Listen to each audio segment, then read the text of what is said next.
Welcome back into the Big Trail Show and welcome into another Hog Hoops Report. That's Kevin McPherson. I'm Jacob Morris. And Kevin, as always, lots to talk about. The recruiting period opening for the Razorbacks, and to no surprise, John Calipari busy on the road and seemingly making some things happen for the Hogs, huh? Yeah, I mean, Wednesday was that first day, the floodgates. You see players, top level rated players all over the country with a flock of coaches. And the headliner is always John Calipari. You see more photos of him from these stops than other coaches. That's just a thing. And Arkansas fans need to get used to it, probably got used to it, watching it from afar. You know, when he wasn't their coach, now they're going to see it as the coach. I'll call it a red blazer. He wore the red blazer to all of these stops, making sure everybody knows he represents the Arkansas Razorbacks. But it did start on Wednesday in earnest. Early that morning, one of Arkansas's top priority targets, Caleb Wilson, the 6'9" combo forward at Holy Innocents in the Atlanta area, top five rated, the fourth overall player in that 2025 class. It's loaded, a five-star. Calipari into the morning session along with associate head coach Chris Coleman to see him in the morning on Wednesday. So right out of the gates, boom, first day of the recruiting period, which, by the way, runs through April with just a few little pockets of dead, a few days here and there where it's be a dead period around holidays and other stuff. So it's mainly, players can come on campus, coaches can go out, can do in-home visits. But it started with Caleb Wilson in that Atlanta area. Arkansas stopped in to see Caleb Holt, class of 2026, the third rated player overall in that class, a 6'5" wing. Look, Arkansas reached out to him on June 15th, the first day that coaches could contact players directly in that 2026 class.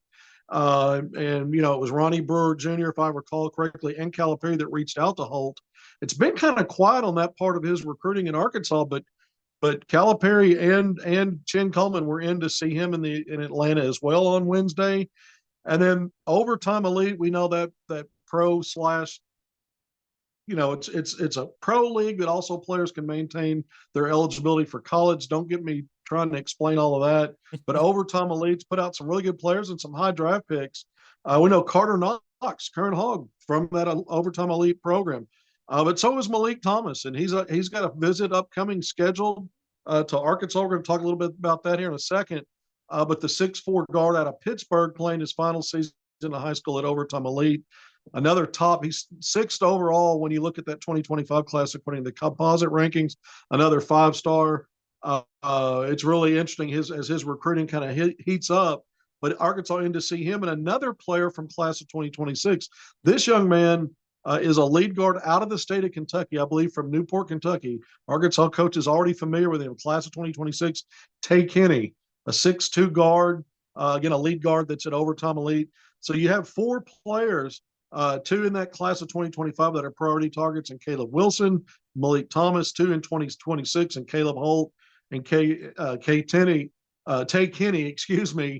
in the Atlanta area. And that was just Wednesday. Arkansas, Calipari, and Coleman moved out west. When you look at Thursday, I'd reported early in the week that that Arkansas would be in the house at Arizona Compass Prep. A couple of important players there that Arkansas has eyes on. One of those is 2026. Mika Murnin blew up in the Nike E16 Peach Jam, was the MVP of that finals, teaming up with Little Rock native and five-star Arkansas for J.J. Andrews. But Murnin at 6'11" is a stretch four, one of the hottest names in recruiting right now. He's actually got a visit set up for Arkansas later this month. We're going to talk about the visits here at the end of what Arkansas did on the road this week. But Murnin may also be looking to reclassify to 2025. Makes him very, very important. And you understand why they're trying that he's right now at least planning a visit later this month, as Calipari is not going to be bashful about talking about to a player about reclassing up and being part of this early November signing period if possible. So Mika Urinen from Finland, 17 years old, was on the Finland national team. Arkansas was also at Arizona Compass Prep to see Jacob Lanier, 6'5" guard out of Maumelle, playing it for the first time out of state in high school for his junior season. On Three Sports has him rated the 25th ranked top 25 player. Not a five-star yet, a four-star, but a really good shooter, does some other things well. Arkansas's had interest in him, has been out to see his games in the spring and summer. So Jacob Lanier was another player at Arizona Compass Prep. And then Caden House, another 2026 guard, a top 15 rated five-star. Arkansas was able to see him as well. Koa Pete, who's got a visit coming up this weekend. That's the plan. That's been scheduled for a while. Back to class of 2025, 6'7", 6'8" combo forward.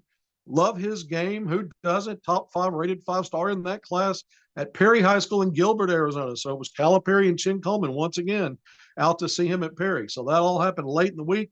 And then by Friday, we saw a flood of really 2026 players that Arkansas was in to see.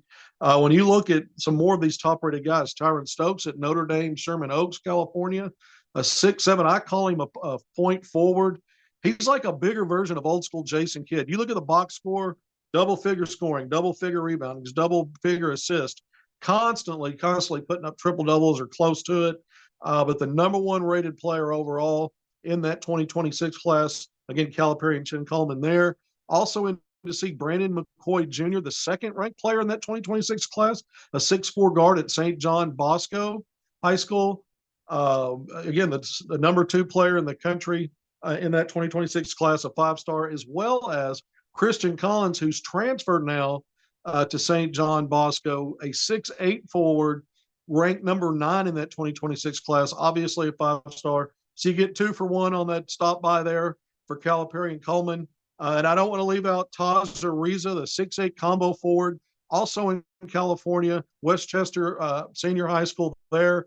The son of Trevor Ariza, one of the really a top NBA player for years, but another talented guy, ranked 6th overall in that 2026 class, another 5-star. So here's what's come out of this. Arkansas prioritized guys who have upcoming visits in the 2025 class.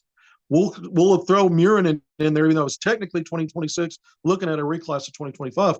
But they also zeroed in on these top 10 rated 2026 guys. They actually saw more 2026 guys. They've kind of narrowed down who they're bringing in for visits for 2025 with that fast approaching November signing period. But then they had a little bit wider net on some of these 2026 guys because they still need to build those relationships, build those bonds, talk about that NIL money, sell what Arkansas has to offer. They know what Calipari has to offer. So we already saw some dynamics emerging from how and who, when and where they went and saw players at the end of the week.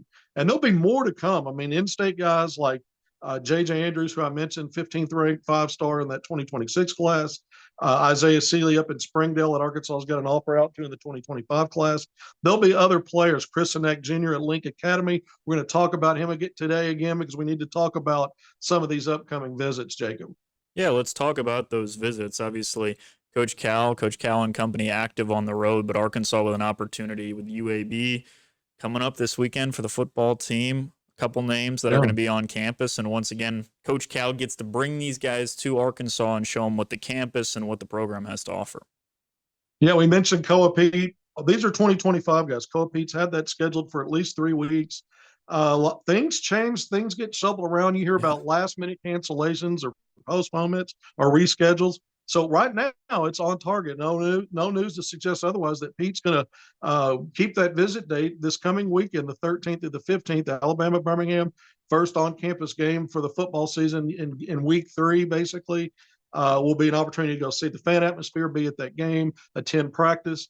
So that's on board. We talked about Malik Thomas, and this is what's interesting. He postponed a visit in late June, rescheduled it for that same weekend as Koa Pete. Then I saw one report where he's talking about actually visiting Arkansas the weekend of October. I think it's the 3rd through the 5th or the 4th through the 6th, the 4th through the 6th. And Arkansas hosts Tennessee for football game that weekend in Fayetteville. So let's see. I don't have any confirmation on my end that he's actually moved that visit date from this coming weekend to the early part of October, but it could be either or on that. Look, I've been saying for a while that Arkansas had multiple prospects that were eyeing different weekend dates to come in, and it's been kind of a moving target with these 5-star guys. They're so highly coveted and so much in demand that they sometimes shuffle these things around. So we're going to follow up on it. But let's say Koa Pete at least is in this coming weekend. The following weekend when there is no football game in Fayetteville, Arkansas will be in Arlington playing A&M. But that weekend, that's when Mika Murinen, the one I've talked about, the 6'11" stretch 4 from Finland, is scheduled to be on an Arkansas visit. So we'll see, if that follows through. He's got, I think he visited Utah this weekend and maybe has a couple of other visits wrapped around that planned Arkansas visit for later this month. So you go from Koa Pete at least, potentially Malik Thomas also this coming weekend, Mika Murinen the following weekend. Then you get into early October, and that might be where Malik Thomas actually comes in. I mentioned that, but you've got some other October visit dates.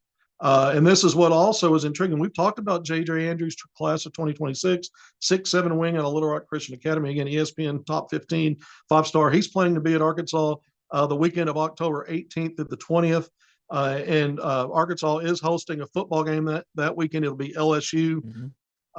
So he'll be able to take in that experience. But you've also got, in addition to that, Caleb Wilson, who we just talked about. He's actually got a visit scheduled. It's not public. He's got an Arkansas visit scheduled. But because of all this movement, I'm curious to see what happens with him and if his changes from what I've been told it is. I can't speak to it publicly.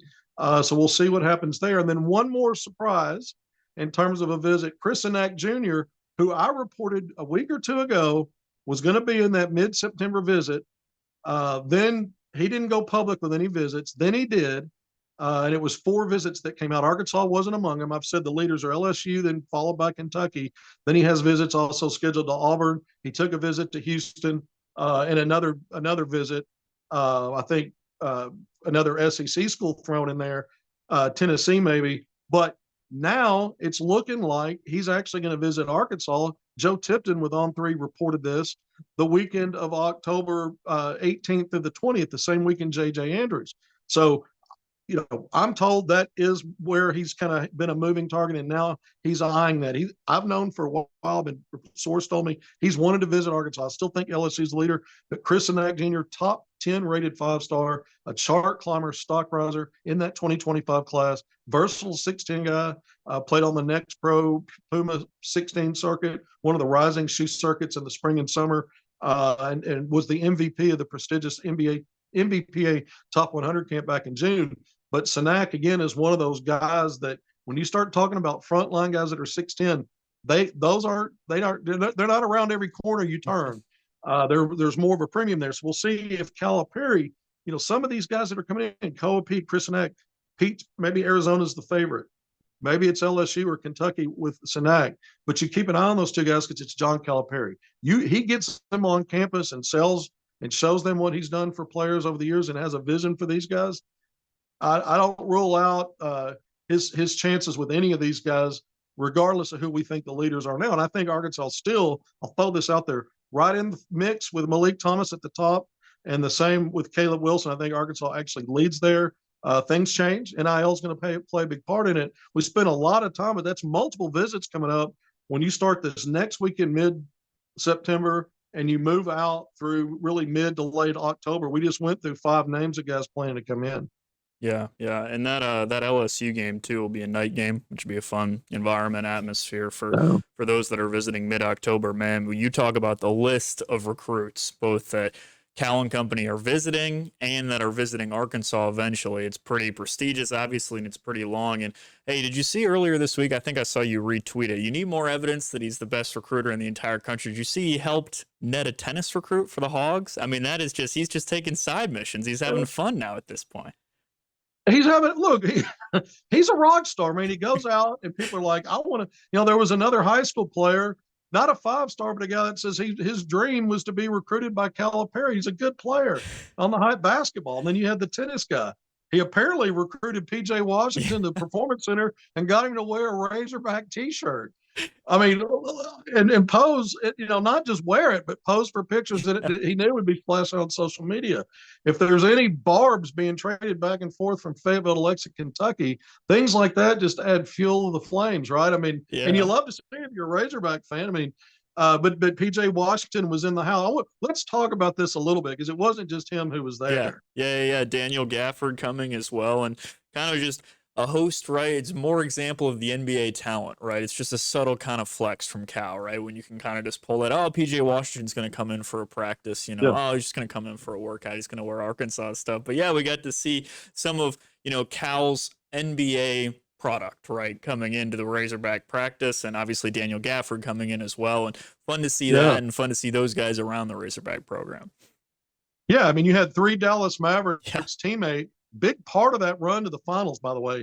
Uh, Daniel Gafford, the former Hog great, who really I thought last year Mm-hmm. went to another level in terms of his maturity, his understanding of what it means to be a pro and be consistent, and some of the qualities that I always knew he had in terms of being a volume rebounder consistently, being a volume rim protector consistently, and minimizing some of the mental mistakes and some of the stuff that I thought in his first 4 years he had trouble with.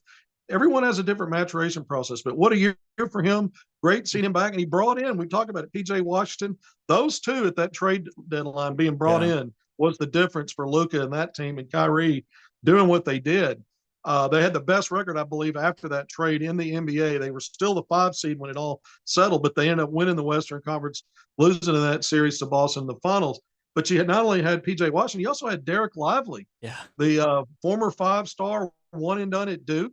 Mm-hmm. Alternates with Dan at the 5 spot with the Mavericks. Both of those guys in tandem are really, really good for what the Mavericks are trying to do. And so you had all three of those guys up there. And that's the kind of, and then you've got John Calipari up there. And then you had Nolan Ripson. Well, we talked about that already, but I mean, the Performance Center in Fayetteville is a real thing. I mean, any day you walk in there, your eyes might light up. That's how good the program's been. That's how good Calipari's been. And then you look at some of the fruits of the labors and what these guys are doing at the next level when they stop in and visit. Look, it adds gravitas to your program. And anytime you've got your team in there to see these guys, if they're Mm-hmm. doing some scrimmage work with them or just watching them work out, they're going to benefit from that. They're going to see here's how pros do things, little stuff, and that just kind of snowballs not only the positivity but some of the momentum you want as a program. You want guys wanting to identify with these higher level guys, saying, "Hey, that's where I want to be. I get to see them here live in person, see what it's about a little bit, get to talk to them, ask." Well, I mean, all that stuff benefits you in so many ways, and don't think when it gets out on social media that some of the top recruits you're after aren't Yep. noticing, hey, I need to be in that place. I need to be in Fayetteville, Arkansas.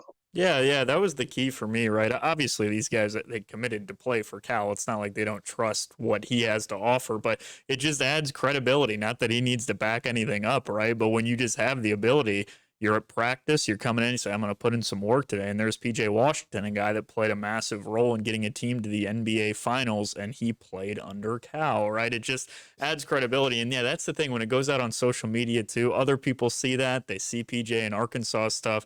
It's just awesome to see on all fronts. It's like we know this stuff's going to come, but it's exciting regardless to see it. But hey, before we go, we still waiting on that final scheduling game for the Razorbacks. We don't really know Yeah. where it'll land. We don't really know what it'll look like, but you've kind of talked about, hey, maybe this is going to be a primetime sort of game, but regardless, the Razorbacks still potentially trying to fill one more spot on that schedule in the non-con slate. I do. I think they're working on a marquee matchup. My thought is they're going to try to bring it maybe a home and away because Yeah. Calipari's talked about that in the past. Very vague, but it's got to be a marquee kind of game to talk about a home and away in non-conference. And the idea being Arkansas's on the road in the second annual ACC SEC Challenge, playing in Miami. So maybe you get a home game this year against a marquee team, and then next year when you go on the road to complete that 2-game thing, you're back at home for the ACC SEC Challenge. So you kind of balance that home and away with some marquee kind of games. I think that's the strategy. I think it could be any day now that we hear something. We know about the other 30 matchups, Yeah. 18 in the SEC, 12 non-conference. We've gone through a lot of that. Arkansas's got 4 marquee games on the books already in terms of what they're going to do. We know about that big Baylor matchup in week 1, so you're not going to wait too long on November 9th to see Arkansas play a heavyweight in college basketball. But squeeze one more in there. There's some pockets in December. It might be a bit of a heavy lift to try to squeeze one in November, but there are a few pockets in December where traditionally Arkansas, because of finals and holidays and the change in semesters, takes a few more days off in between games. But to make this happen, there's a place there. And don't forget, there's still that midweek game during SEC play going from late January to early February where there's an off date there in the midweek where Arkansas could try to squeeze something in there. Don't know if they'll do that, but there are some opportunities to do that. One more thing about where Arkansas was out this past week, Sean Abayev, a 6'7" wing. I failed to mention Arkansas was in to see him. Keep an eye on that. He's a stock riser, 28th in ESPN's updated rankings, still a 4-star. He's a guy that can play on the ball at 6'7", very versatile guy. Just visited Syracuse recently, a host of other schools where he's scheduled visits.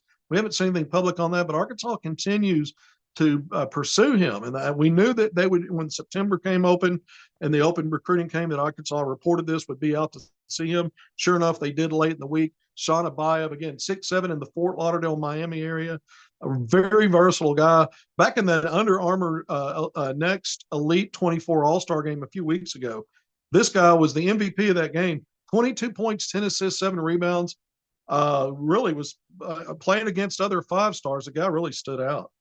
Yeah, absolutely. Long list of guys to keep your eye on, right? But that's the case with Cal. That's what makes it exciting. We're waiting on that last game. I'm going to take the Kentucky one off the board. Do you have one you're most excited for when you kind of look at the slate? 24. Yeah, I mean, I'm just going to say it's Alabama. Yeah. Look, no one wants to admit it. Alabama's been the top program in the SEC spanning the past 5 years. They got to a Final Four, the only SEC team to do that in a little bit, and that was last year. And they're going to have a lot of preseason number 1 rankings. You get them in Bud Walton Arena. Mm-hmm. You get them in that brutal stretch where you at Rupp Arena a week before. That's going to be nuts. You took that off the table, so I can't pick that game. I'm going to pick a week later. I'm going to pick it. I mean, I like the Baylor game in Dallas. I like Illinois. And, some of these, I mean, the SEC's got 10 teams projected by Lenardi to dance out of 16, 10.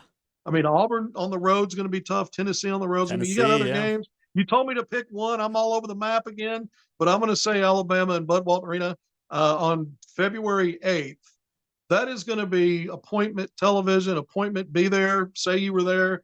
Alabama very well could be the number 1 team in the country at that time. Mm-hmm. You hope Arkansas is in the top 10 or hovering around it. That's going to be a heavyweight fight. Yeah, and that's what's fun about this schedule, right, is there's a whole lot of heavyweight fights. We're going to see this team get tested, and hopefully we're going to see this team test some other teams as well. But that's going to do it for this week's Hog Hoops Report. That's Kevin McPherson. I'm Jacob Morris. More Pig Trail Show coming up on the other side of the break.